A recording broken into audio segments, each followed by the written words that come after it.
Welcome. Thank you. Good afternoon. Good evening, everyone. And it's lovely to be here in DC, where Andy and I are in this little waiting room with a view of the Capitol. And it's just the two of us here. Uh, Actually, I'm in my guest room right now, so I suspect the rest of you are somewhere similar. Um, I have lots to cover in the time that we have. I know we have until 6 p.m. Eastern. It's 2 o'clock here where I live on Saturday. And I find it funny to, in a way, to be talking about the future of anything. If anything, if we've learned anything in the past few months, it's hard to predict the future.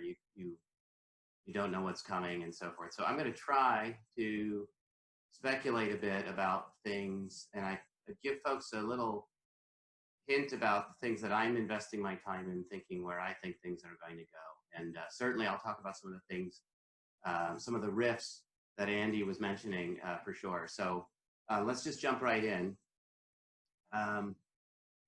Let me see if I can get all my tech working. And I assume someone will message me if some of this is not working so well. So just my acknowledgements and disclosures, kind of where some of my funding comes from. I'll be touching on some things that are in the domain of this group called PracticeWise. This is an entity we started about 16 years ago that does a lot of the scaling of some of the things that we've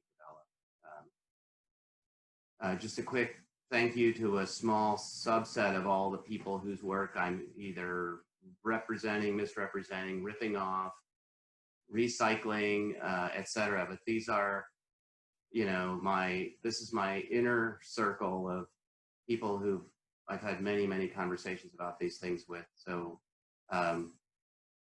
anyway, thank you to all the folks on this slide. Take a screenshot if you can. All right. So I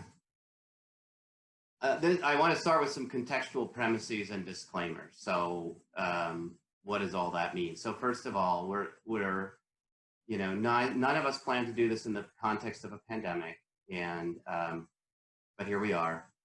And so I want to talk a bit about that, and obviously the kind of social unrest and struggle that folks are dealing with too is a context that we didn't expect to have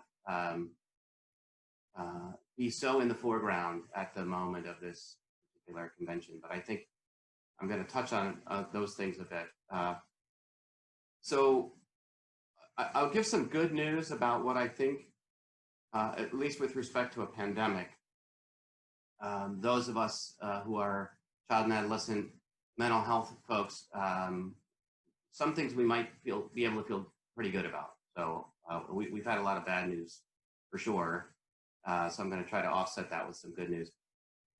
What are my disclaimers? One of them is that I guess some of what you're going to hear is a bit of a remix of some things that I presented last fall. I think things haven't changed all that much in terms of where I see the future going. So I kind of say some of you who are at ABCT may have seen some of these things, but I've added quite a few new things too. The other disclaimer, I guess, is that I'm just to be really upfront, I typically try to keep my talks about science a lot, and about what are the facts we know from science. And just as a heads up, I will be crossing over the line between science and values at will today, because I think the time calls for that. So there will be a mixture of science and well, I wouldn't say my opinion, but my perspective on things and my values about things from time to time. So just a little disclaimer there. It's not all science today. So on the good news front, most of us have dedicated our careers to understanding adversity and struggle. And as overwhelming as the present times may seem, we are not simply citizens at large, most of us. We actually can do something. We've been preparing for our entire, maybe since our college days or maybe even earlier in terms of trying to understand human adversity and trying to manage helping people. We have many, many tools. We're not just doing it with our bare hands anymore. We have many tools at our disposal that have decades of research support.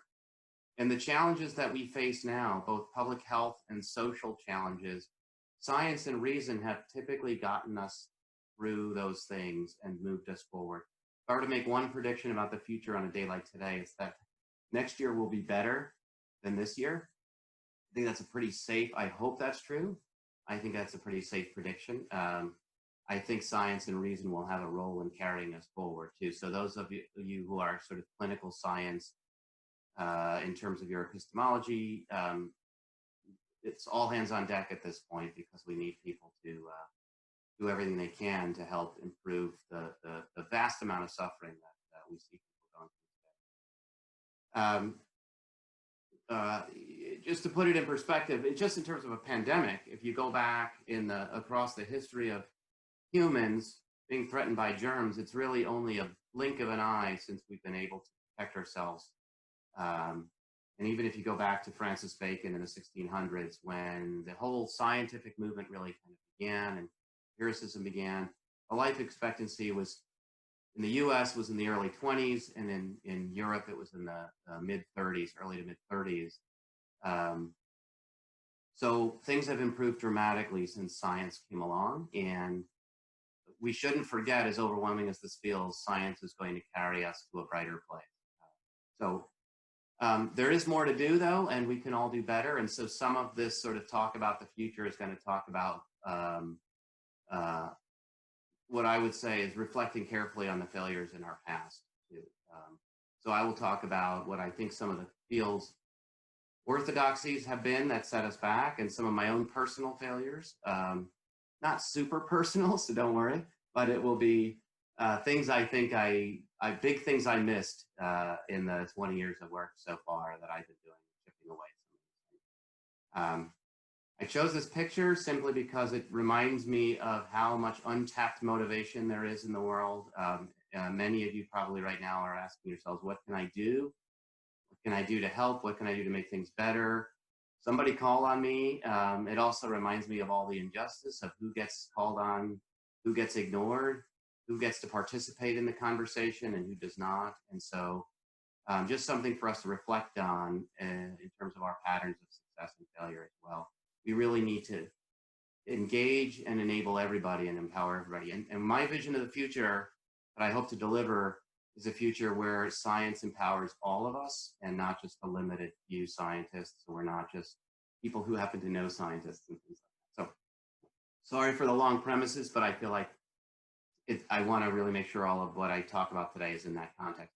I have, for 2 years, started every single talk with this quote, and I am astonished that the more things that happen in the world, the more this hits me as unbelievably poignant and just spot on. To tackle large social problems, we cannot be intimidated in working at the fringes or allowing ourselves to feel satisfied with small steps forward. We need big leaps for humanity. And we are equipped with more information and material resources than ever before in history. So this, I put all that in red because I think, how are we still having problems when we know more than humans have ever known about how to help one another lead better lives? How is it possible that there is still so much suffering in the world? And we have to hold ourselves accountable to that and ask ourselves that question. And not point fingers. We have to point fingers at ourselves and say, what are we doing? This is not making sense, right? So I may use this quote for the rest of my career. It's just been such a fantastic way of boiling it all down. To put this in COVID terms, our evidence base for helping children and families with mental health problems has a massive stockpile. We've been stockpiling for 50 years. We have 1,200 randomized clinical trials to the tune of millions of dollars of public investment, many millions of dollars of public investment, taxpayer investment. This stockpile is full of ideas for how to help people live better lives. And it looks sort of like that. It's in a factory, it's shrink wrapped. Most people don't use it, most people can't get it.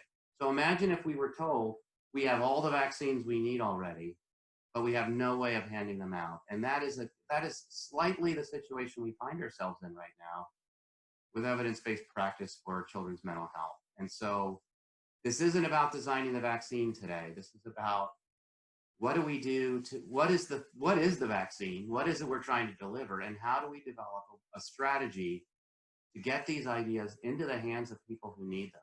And we have created many of our own barriers to that happening.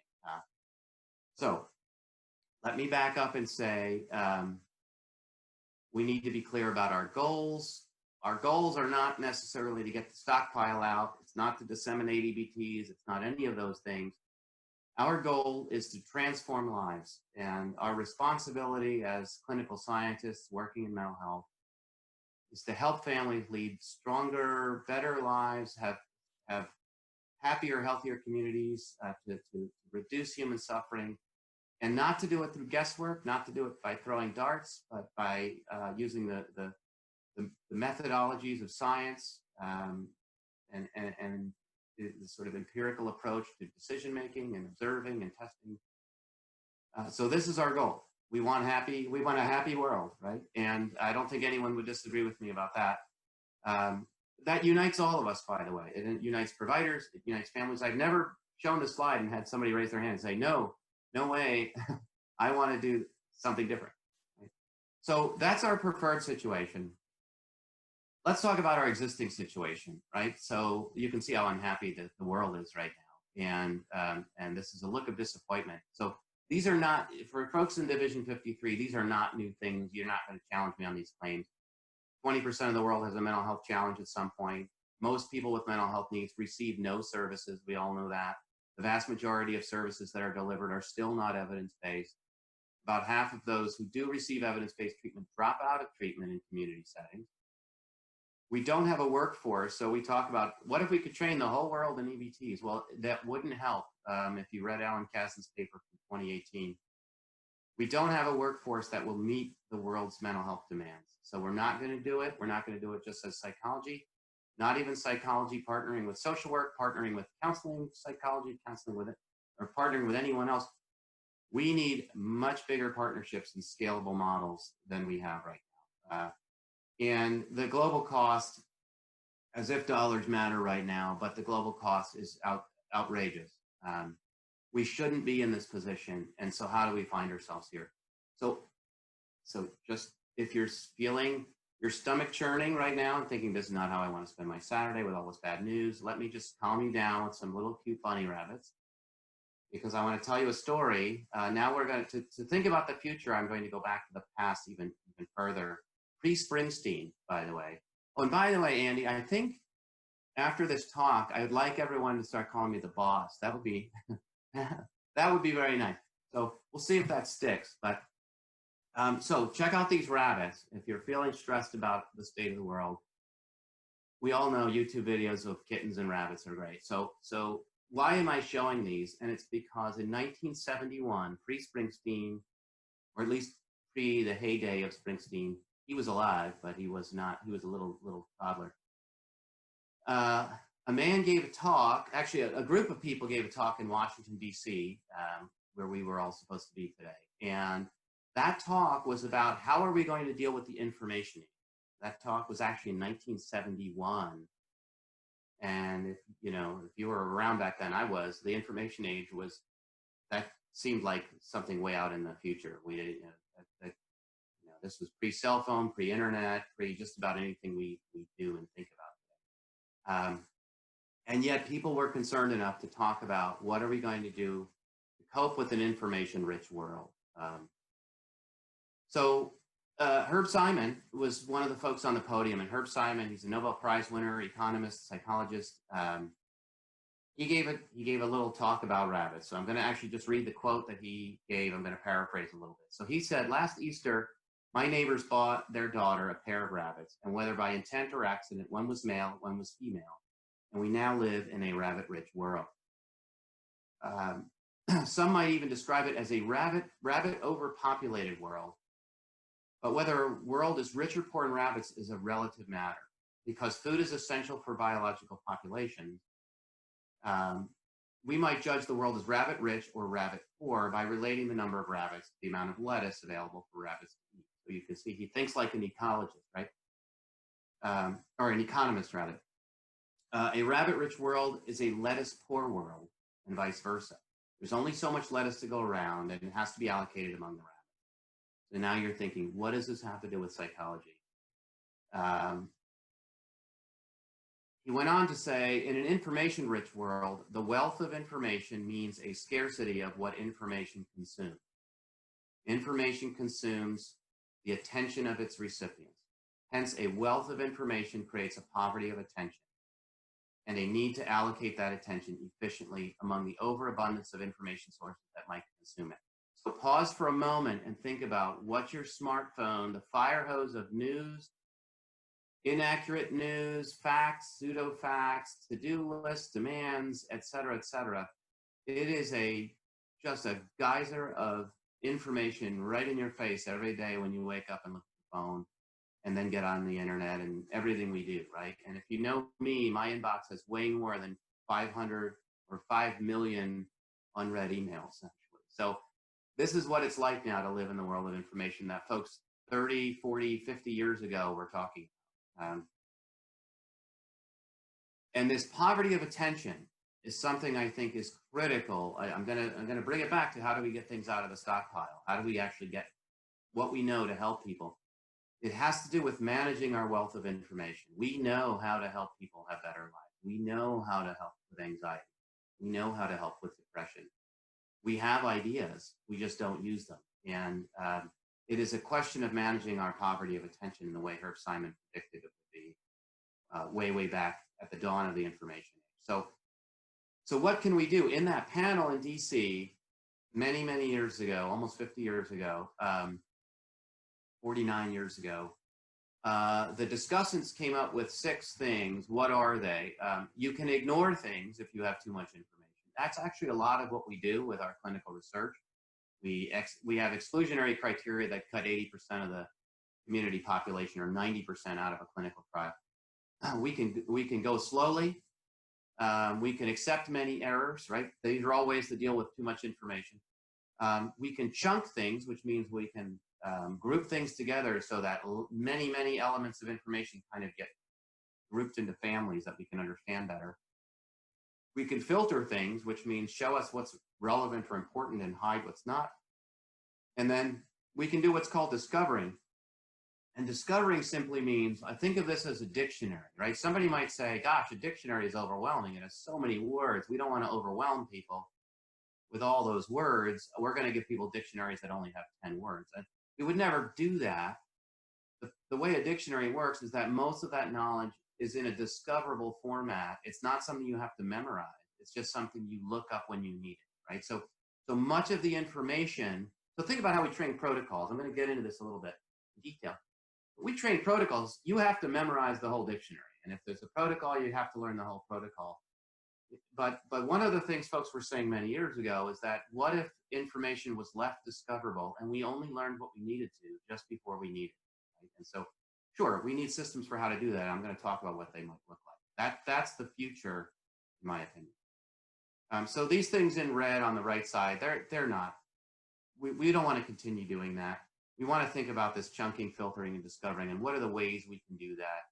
We're all familiar with this. We may not think so, but like if you know about the EBT movement and David Barlow and Diane Chambliss and what they did with Division 12 first, and then how in the late 90s it came to Division 53, this was a filter.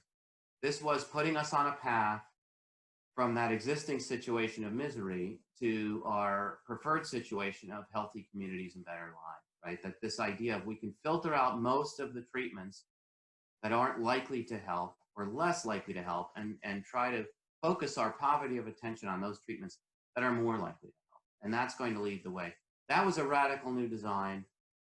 Back in my day, I was in graduate school back then, this was a revolution. It changed everything. And we now find ourselves 25 years post that revolution, and we're wringing our hands again saying we need new design again. So I'm going to talk about design.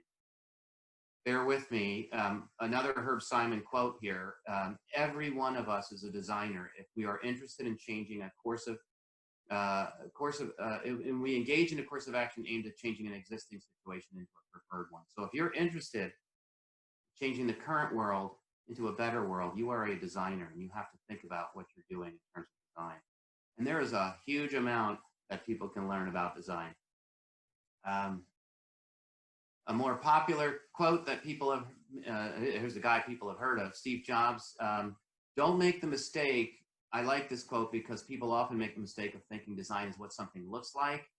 And we talk about user-centered design and what's it gonna, sort of the human interface part of it.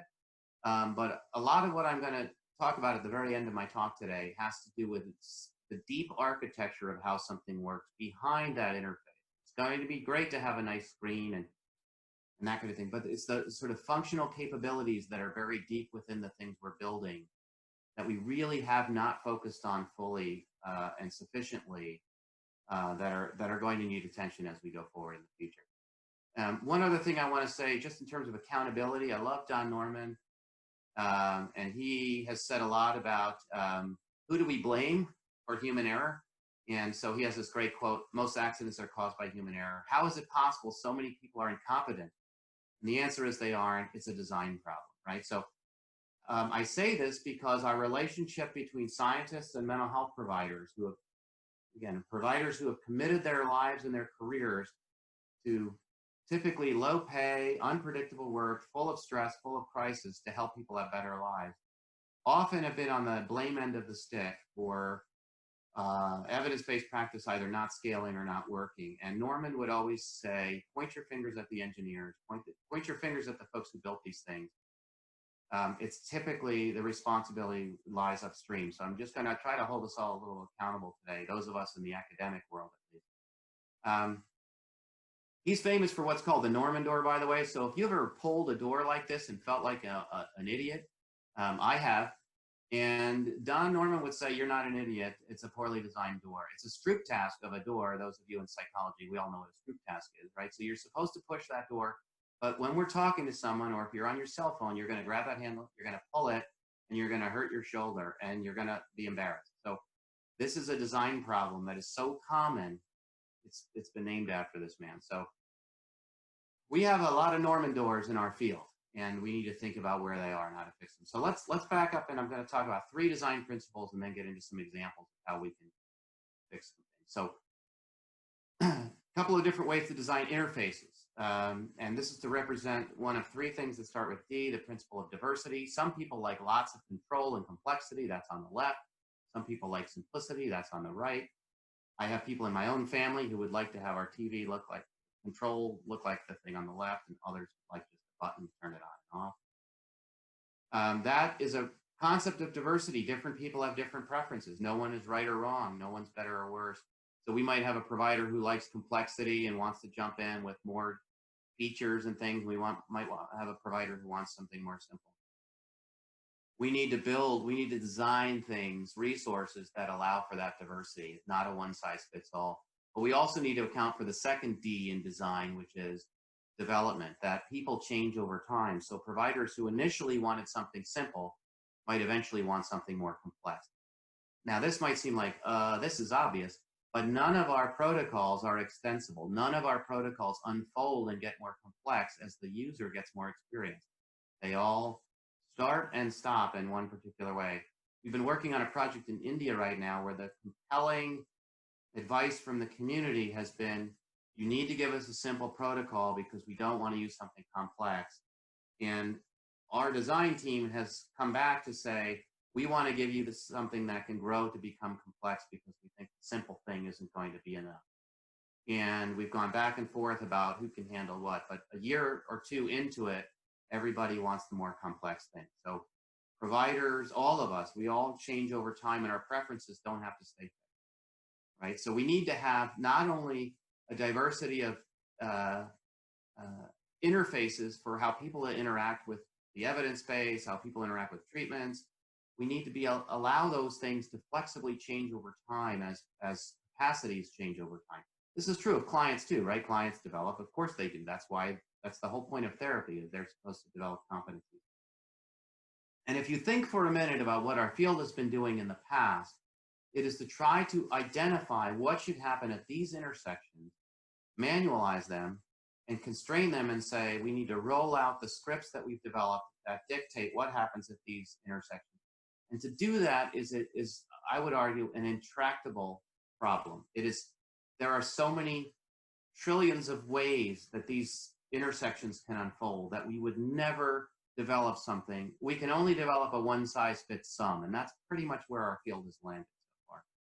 Keep in mind that not only do clients develop, not only do providers develop, but we're in an ever-changing body of knowledge. So, right, we're having a dance on a boat moving down a river, and we're trying to guess what happens at these intersections. And this tells me, I think, our architecture for translating what we know and discover into action is not efficient. It doesn't have the capability to tell us what to do at these various intersections with a given state of knowledge, right? So the third D is about this idea of dynamics. It basically has to do with life is dynamic. Things go wrong, right? And so we need a plan B. Most of us actually go through life. There's actually a lot of studies on this in information science. We go through life, even machines do this, where you have a plan A, and if your plan A fails, your model typically is then to repeat plan A. So if you've ever put two coins into a broken parking meter or into a vending machine, and then before you put the third coin, and we don't use coins anymore, but you know what I'm saying, if you put money into a machine, you found yourself doing this again because you don't have a plan B. Move the car, get a snack elsewhere. The other thing that happens to people is we panic, we get emotional, we get angry, we have an extinction burst, we improvise, and we engage in a high rate of error, right? So these structures, if you start looking for them in evidence-based treatments, which are the best thing we have and they work great, but these structures are everywhere. You will see these everywhere. And when we study, and my recently departing postdoc, Karen Guan, who's now leaving to go work at a big mental health agency in California, has spent about 7 years studying this in mental health treatment, that when people encounter a crisis in the middle of an EBT, they either repeat the EBT procedure in a way that becomes stressful, impersonal, and disorganized, or they improvise in a way that leads the treatment off track and people do poorly. So we need that structure as well. So think of that as, you know, here is that same figure. Clients don't follow a straight path. Providers don't follow a straight path. We've had many people go on maternity leave, sick leave, et cetera. We've changed trainings from in-person to online. All of these dynamics have to have robust structures to contend with them so that we can move forward in this very, very diverse, developing, and dynamic context, right? So let me give some quick examples. One of them you may have seen before. This is, you know, it's funny to think about the future when I'm talking about a paper that's 10 years old, but this was an idea of at the service system level, it means how do you, you know, we still barely think about this, I think. How do you develop an array of services, all services in a system that help as many children as possible? And so we back about 10 years ago, Adam Bernstein and I and Eric Daleiden developed some software that would simulate enrolling an entire population in a community in all the randomized trials published on a national registry. It's a computationally intractable problem for humans, and it's nearly intractable for machines. Meaning there is a lot of math to figure out, if I could only pick one or two treatments, which ones will serve the most kids out of a set of 98 that are on a SAMHSA list that we used to have, right? So this idea of picking EBTs from a set of EBTs to make a smaller set that you put into play that serves as many kids as possible is an incredibly difficult math problem. It's one, by the way, we never use math to solve. We typically have a committee, we pick haphazardly. And remember how I said accept a high rate of error? That's typically what we do with this wealth of information. So it can be done. If you're interested, go read that paper. What we found is that in the Hawaii system, matching just on inclusion criteria for these studies on problem age and gender, there was one evidence-based treatment that matched youth characteristics, 34% of the youth in the system. So that's great. We actually went out and invested in that one in Hawaii. If we could pick only two of the 98 treatments that at that time that were on that registry, we could find two that would serve 49%. But you see a pattern of diminishing returns. There is a substantial amount of kids who don't have characteristics that have any corresponding EBT in the evidence base. That's a problem. That's about a third of the kids. And actually, when we went out and used the entire registry, that didn't get any better, right? So um, there's a few takeaways. One of them is, you know, as I said, there were 157 billion possible arrays of 98 treatments that could be built and compared for their coverage. There are now 773 evidence-based treatments for youth. This is something that would take some of the world's fastest machines multiple days to solve. And yet this is a problem. This is something we need to contend with, right? So we need to write rules. We need to actually have information science helping us now to do array planning. It's a poverty of attention issue. And the takeaways are, from the diversity perspective, do we have evidence-based options for everyone, regardless of problem age, ethnicity, and setting? We do not. We do not. We still have kids who don't meet entry criteria for any study in the evidence. Do we have a trained workforce in terms of development for this ever-growing literature? And how do we handle the fact that it continues to grow? How do we keep the leaky bucket of a high turnover workforce completely competent so that they can actually deliver the best possible set? This becomes a very challenging problem. And then what about dropouts, non-responders? Yeah, workforce turnover, other threats to workforce. What plan Bs do we have in place? What fire extinguishers do we have to put out the small fires and the big fires when things go wrong? So when we set up systems, we need to be thinking about these things as well. Even if you had an EBT for everyone, if they don't improve, what is your plan B, right? So we need to think about that too. So there's a lot of work to do in figuring out how to set up mental health systems to help children better. I'm going to give one more design example in terms of how we think about treatment. And you heard Andy mention elements, so I'm going to talk a bit about elements. That's really a way of chunking and filtering. So we group treatments into various families, and for many years now, for 20 years, we've been talking about what the elements are within those treatments. So an example would be parent management training, which many of you have heard of. Some of you are probably young enough that you were actually, your parents were putting you in timeout and putting you on sticker charts, things like that. So you're familiar with it from both sides. So these are three, helping non-compliant child, PCIT, and incredible years. These are three examples of parent training. This is an example of filtering, right? So this is one section of the evidence-based treatment literature.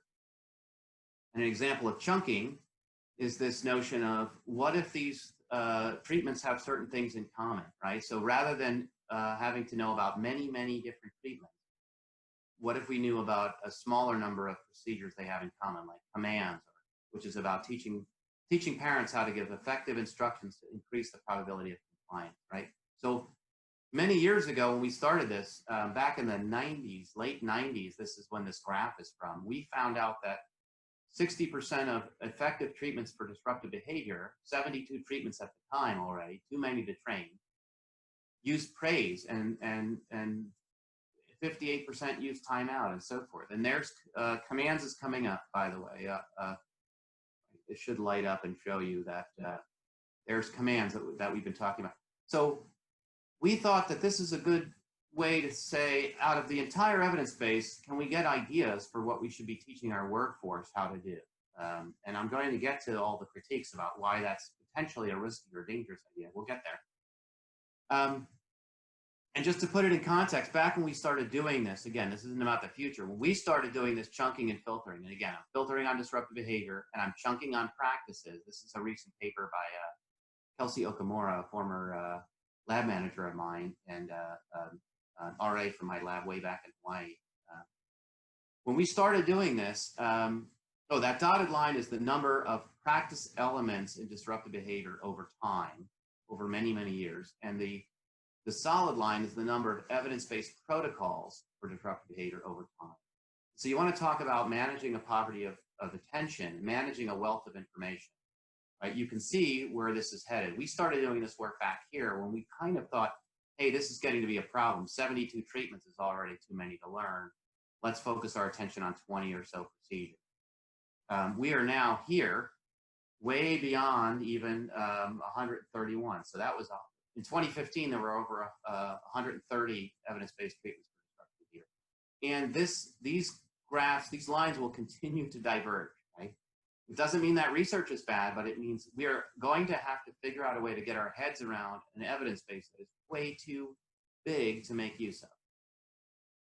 That's all I'm going to say about practice elements, other than to say many people throughout the years have been concerned about the idea that practice elements are not treatments. And I've been told many, many times practice elements are not treatments, and something we never said, but I understand how it raises concerns. And we never said practice elements were treatments. And I've often told people I wish I had a T-shirt that said practice elements are not treatments, because I'd wear it to conferences. And so why do I show this recipe thing? Well, you may have seen me talk about this before, but if I told you, come on over to my house when coronavirus is over, because this is, I have a new, I'm serving brownies at my house, basically. I'm having a party, and here they are, by the way. What you do is you put a little flour in your mouth, and you take a sip of vanilla and dump some cocoa, and then crack an egg in your mouth and bite down on a stick of butter.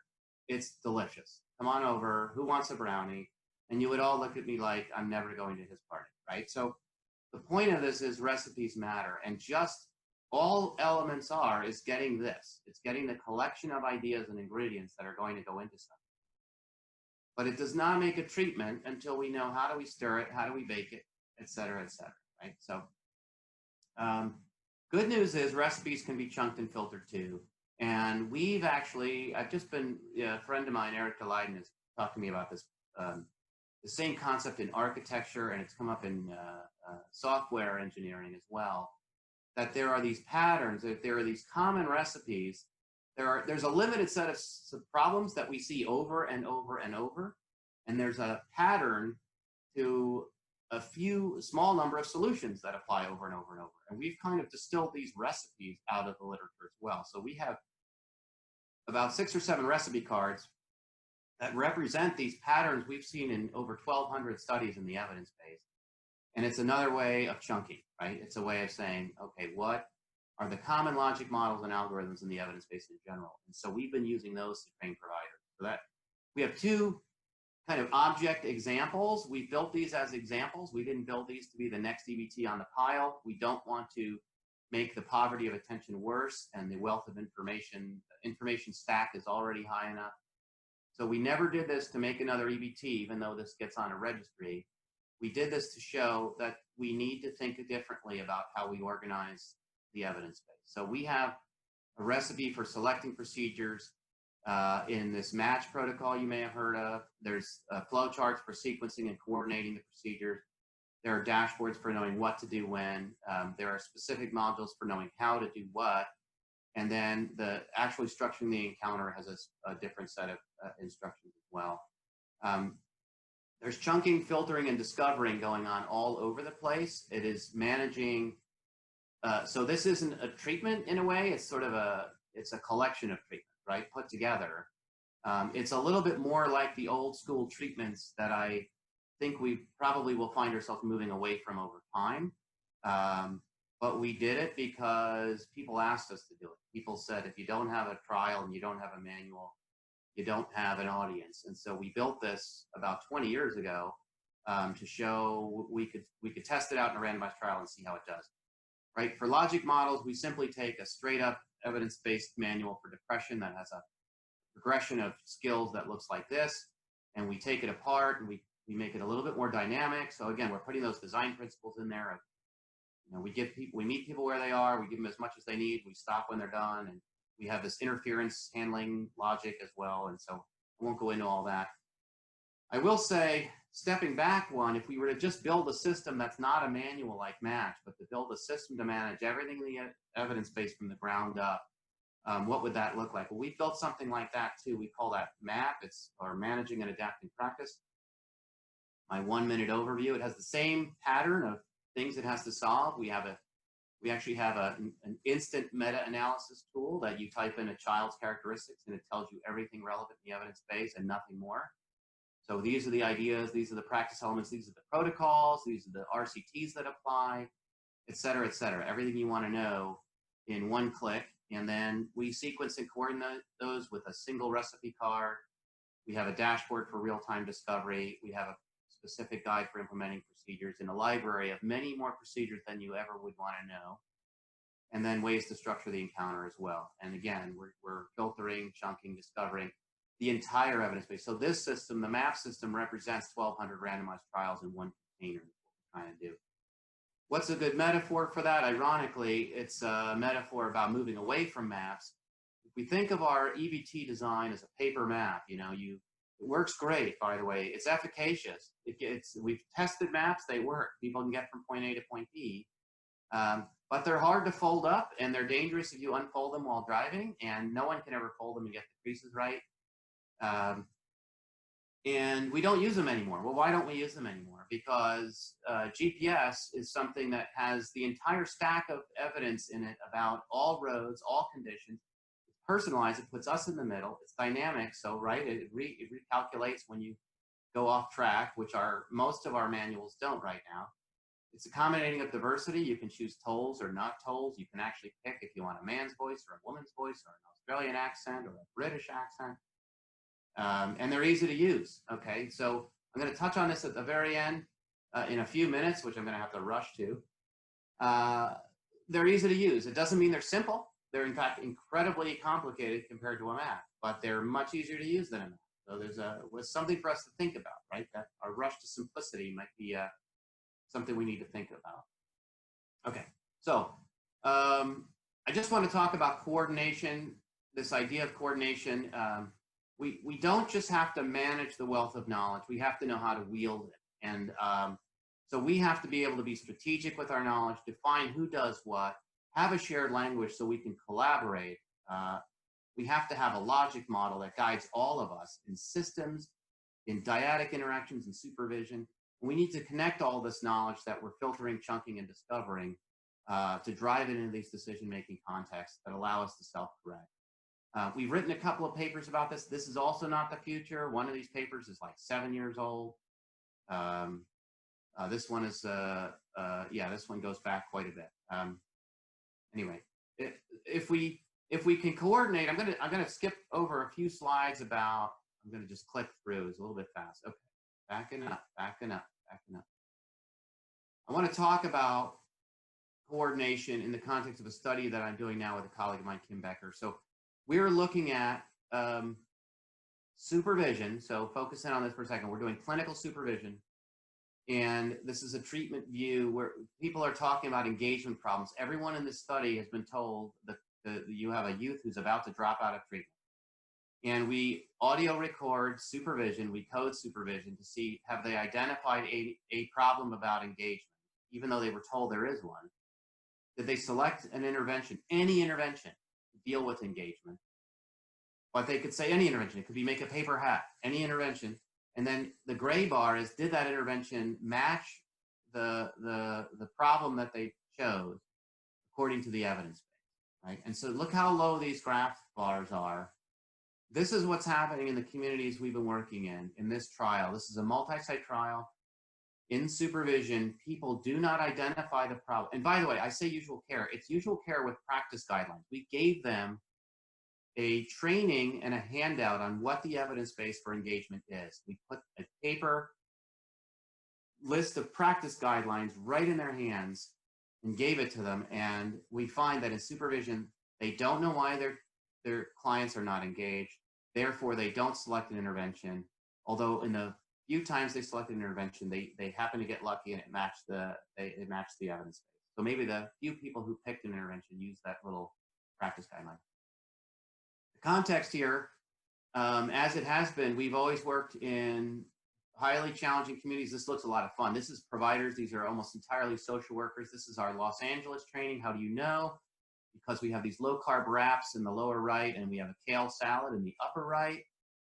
So we work in LA public schools, highly diverse, very, very low income, graduation rate that's below 50%. So this is a very challenging context. These are folks who are working very, very hard. You can see we dance with them, we play games with balls, we feed people, so the trainings are fun. Here's our other site, it's in South Carolina. You can see the food is different. It's Carolina barbecue, and but otherwise they're still dancing, they're still playing around and having fun and learning. And what did we find? Long story short is we find when we give folks a structure, we train them how to use a one-page tool to say, How do you focus on identifying a problem, selecting an intervention, and picking one that might be evidence-based? And it's a set of chunking, filtering, and discovery tools we put in their hand. And with minimal training, 1 day of training and no consultation, we turn folks loose. And for the next 3 years, the results look like this. So my point there is, when we coordinate knowledge, not just chunk, filter, and discover, but when we coordinate knowledge and apply it, people can suddenly become very, very good at what they do, even in these very low resource contexts that are highly, highly challenging. So stay tuned. This trial just ended about a month ago, and we're going to start looking into what the outcomes were for youth. Couple more examples of when we coordinate. So I'm going to go back to kind of the series of things. And talk about the tree, the work that I've been involved in over the years. So we did a randomized trial almost 20 years ago, 17 years ago, we started it. This Child Steps, you may have heard of. That's the first match trial. It was a multi-site RCT with John Weiss and myself. He was in Boston, I was in Hawaii.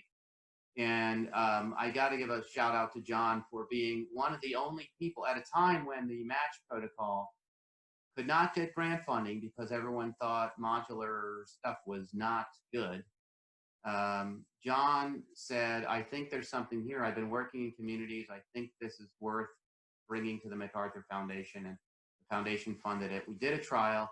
Lo and behold, we found that this sort of dynamic design of the same procedures, by the way, the exact same procedures as those blue bars. The red bars, the higher red bars mean faster rate of change, almost double the rate of change in the modular condition.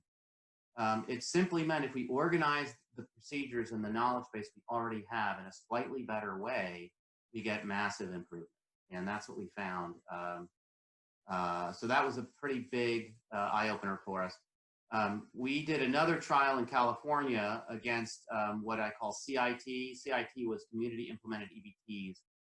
There were up to 32 EBTs trained by the developer in the control group. And as a mid-career person, when you find out the county is going to put $100 million into training your control group in EBTs, it is not a fun moment. And it makes you wonder if you're going to sleep at night. We were not sure what we were going to find. And there's a lot to unpack here I won't go into, but one single modular treatment outperformed a massive investment in that control group in multiple EBTs. So real community, real live, by their developers, consulting by the developers, EBTs being implemented. There was a trial in Maine recently that did not do better than usual care. You may have read about that. It used 2 of the 3 components of the match system that used the manual. It did use the feedback and dashboard system. It didn't use the same consultation model. The kind of coordination piece that I've been talking about was adapted a bit. Turns out it doesn't look like it's robust to that adaptation, and it may need more controls and supports around the process management part of match. It's a long story, but with match, you're not really supposed to always follow the manual. Sometimes you're supposed to follow your consultant. Sometimes you have to listen to the dashboard, and it's a little more to it than following a manual, and it makes it a bit tricky to coordinate without an explicit process model. Fortunately, at the same time, so that's a bit of a failure in a way, but it's a failure that's teaching us things. At the same time, we did an implementation, a commercial implementation. So I wasn't a trainer, I wasn't a consultant. John Weiss, who was a co-author on the manual, was at arm's length from all this. This was practice-wise doing a commercial implementation with Judge Baker Children's Center in Boston, and this is under review right now. So these are highly, not even on the press findings yet. Hopefully someday hot off the press findings. But what they're doing is they're benchmarking against the original trial and finding that once we put those explicit process management resources back in, we get results that are as good or better than the original match trial. By actually one of the original match sites, believe it or not. So that's looking really good, and I can't wait for Dan Sharon to get that out through peer review and so forth. We also found, this literally I found, one day I was on my phone in bed, like many of us find ourselves these days, and I saw that match had been implemented widely in Connecticut, and I was not involved at all. Literally, this was a surprise. And what they published in a white paper that's now under peer review is that they had thousands of kids in this EBT implementation. And the take-home messages that really warmed my heart were that Match had the highest improvement rates overall in Connecticut. Almost 70, roughly 70% greater than for other treatments they were using. But the other piece here is, and particularly apropos today when we talk about who are we letting down, it's one of the only instances that I've seen in children's mental health where we saw reversed ethnic disparities. And I have very little explanation for why they found this, but children and families of color did better than the white children in the Connecticut system. And I can't tell you how happy this made me, particularly given how I was completely not involved in this, to see that there's things that are taking off and that are actually helping people who need help. And so I look at this and think this is hopefully where our future is headed. This all came from that map system that I talked about. These are the graph I show over and over, showing that system of just not using a manual at all, but just using elements and recipes. Triple the effect size in the entire state system in Hawaii. This is one of the first things I did with my friend Eric DeLide, my decades-long friend and colleague Eric DeLide. The most fascinating thing about this graph to me is not that we tripled the effect size. It's that if you look at the x-axis, it began in July of 2001. So people often say, oh, our common elements to the future and practice elements to the future. I say, this is 20 years old that we completely revolutionized and we saved Hawaii tens of millions of dollars a year with that innovation. It's basically a coordinating system to chunk, filter, and discover information. And we've been doing it ever since in systems around the country.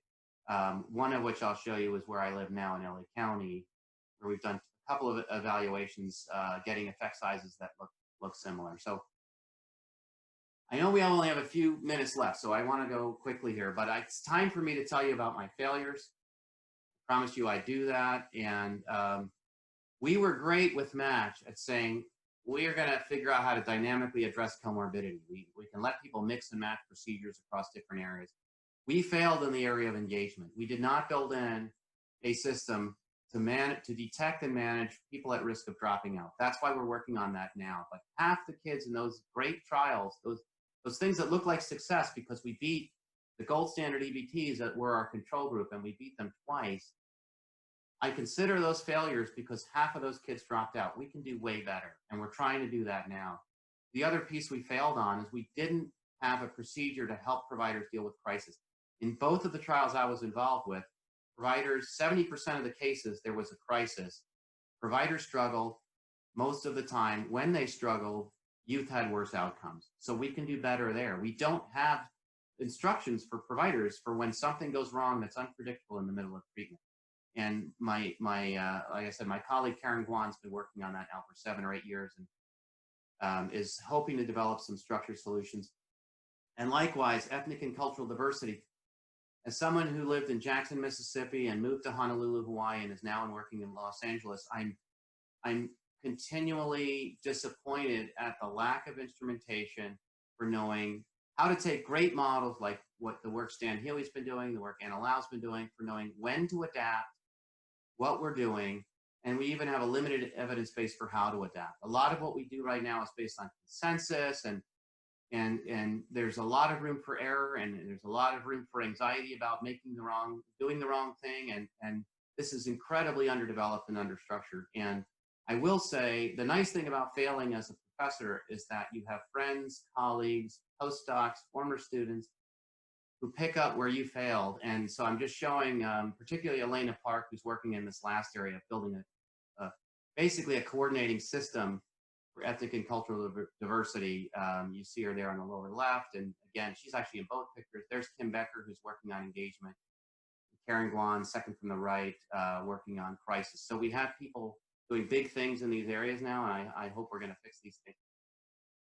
With a few seconds left, a few minutes left, gosh, so this is the part where I potentially offend people and then quickly rush to end. So I do think if we want to move forward and we want to move quickly, and if you felt uncomfortable about the current state of affairs, I think we need to ask ourselves, like we've been doing socially, what are our orthodoxies? What are the structures that are holding us back? And I'm going to just list out a few and say just a quick thing about each.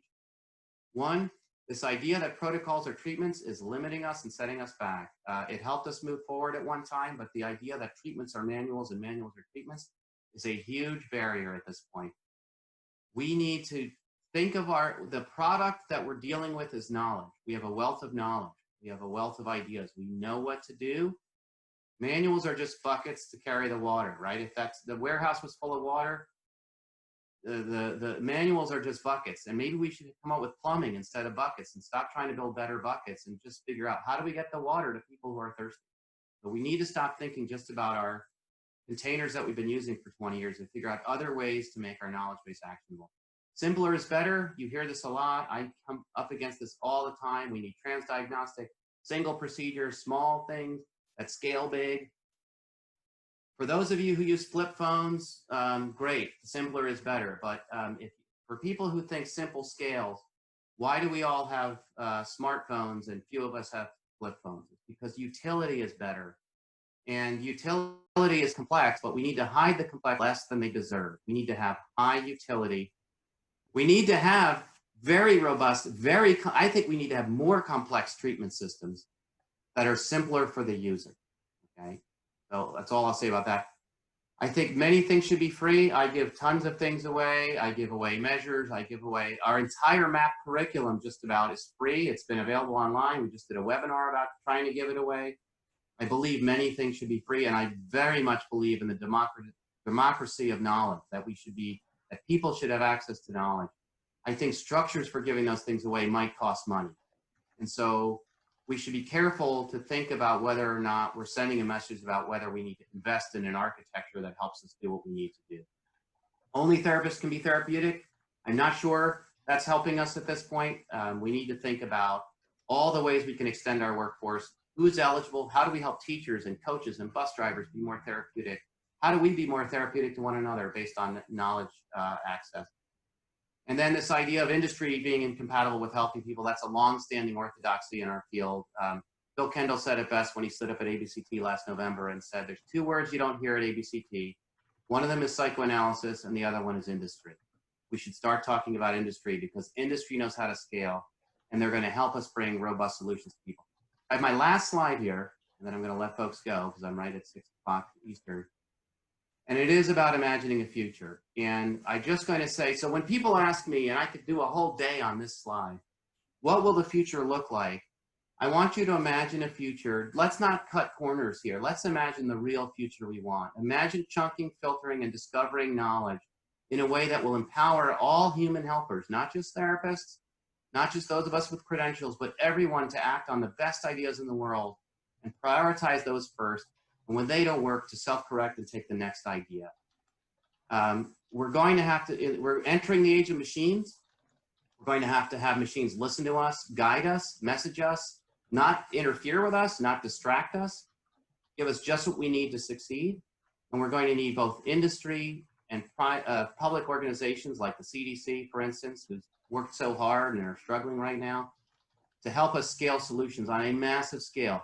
The idea that treatment developers are going to contain and own the entire industry chain that's another orthodoxy we have to get around. We need to be able to hand off our discoveries to a very, very big chain of organizations that are going to help us scale things. And we will not stop until we live in a world where we have these robust knowledge architectures that help everybody make the best choice at the speed of thought, right? So that everything we do is the best choice we can make for the best future we can live right now. And I'm going to end with the phrase that my friend Matt Sanders uses when he gives his talks, is that all of this has to start with imagining the world we want to live in. And if you don't like the world you live in right now, you need to step back and say, what would the perfect world look like? And believe that we, the folks in Division 53 who work on children and families and helping people, we can be part of that. We can imagine a better world, and we can build something much better than we've been doing so far. So I'm going to stop there. I'm sorry I went over for 2 minutes. Thank you so much.